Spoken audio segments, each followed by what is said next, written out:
This video uses the operation pivot mat. We load pivot mat by double clicking, shift clicking, right click, copy, move to our calculator, right click, paste, press enter.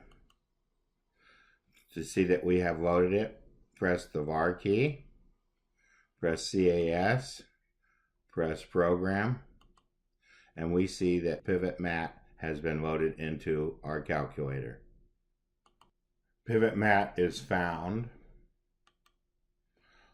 under the info, immediate mode, CAS, var option. Then we press finite math, and we see that under linear programming, dual problems, pivot mat is listed. This video assumes that you have watched our 1-point video on 2 equations, 2 unknowns. We will go over solving 1-point solution with 3 equations, 3 unknowns, where the first element is a 0. Our 3 techniques for working these augmented matrix problems are to use RREF with the matrix, to use pivot mat, which is the function that we added to our calculator, and to use the built-in row operations. Later, we will be using our HP prime calculator to solve linear program problems with the simplex. It has the built-in function simplex reduce. Simplex reduce extends the RRE function of solving equalities to inequalities. It basically works with less than or equal inequalities with a maximum or minimum objective function. With pivot mat, we can extend the simplex reduce from the less than or equal to greater than or equal and equal equalities mixed together. Pivot mat works with linear programming problems by taking us from non-feasible solutions to feasible solutions where we can use simplex reduce. Here, with equalities, we could just use RREF and not use our pivot mat or use our row operations. The row operations are available so that we can follow what textbooks display equalities. Let's take a look at our calculator screens in Onenote. The first screen shows us adding the augmented matrix to the matrix variable M1. Then it shows us using the toolbox and the math function with matrix to call up RREF, type in M1, and get the answer. Let's take a quick look at our calculator. So we hit the toolbox, we hit math, we hit matrix, which is 7, and RREF, which is 3. To solve with pivot mat and row operations, we use swap row. Press our toolbox, press our catalog, and we see that we have swap row.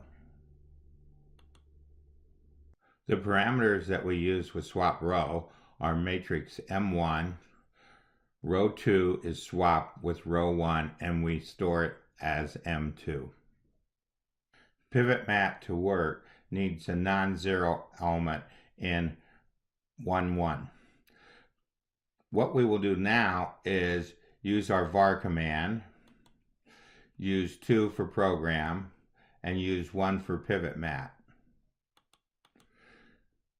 For the parameters, we use matrix M2, 1, 1, and store it as M3.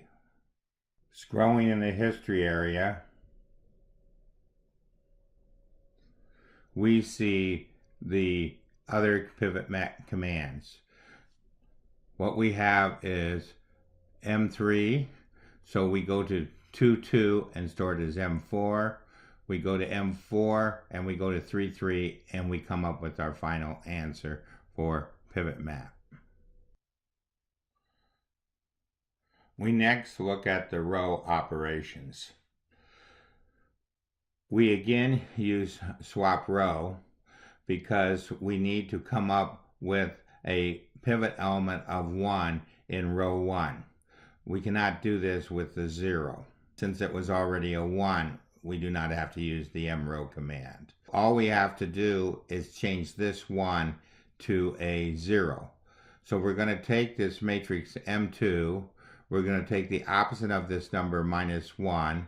The pivot row is 1, where we're going to replace column number 3 and we're going to store this as M3. For this last operation, we use scale add. So if we hit our toolbox, we're on catalog. And if we scroll down, we see that we can get scale add from our catalog. Moving over to our Onenote for the last two screenshots. What we do is we use scale add again. We do not need to use mrow because the pivot element in row 2 is already a 1. So what we need to do is to clear out the columns so that they both turn out to be 0. So we're going to use scale add twice. We took the opposite of 1, which is minus 1, and we took the opposite of minus 1, which is 1. Our pivot row is 2 in both of these cases, and we want to work with row 1 here, and we want to work with row 3 here. Since this is a 2, we want to use mrow. So we take the reciprocal of 2, which is 1/2.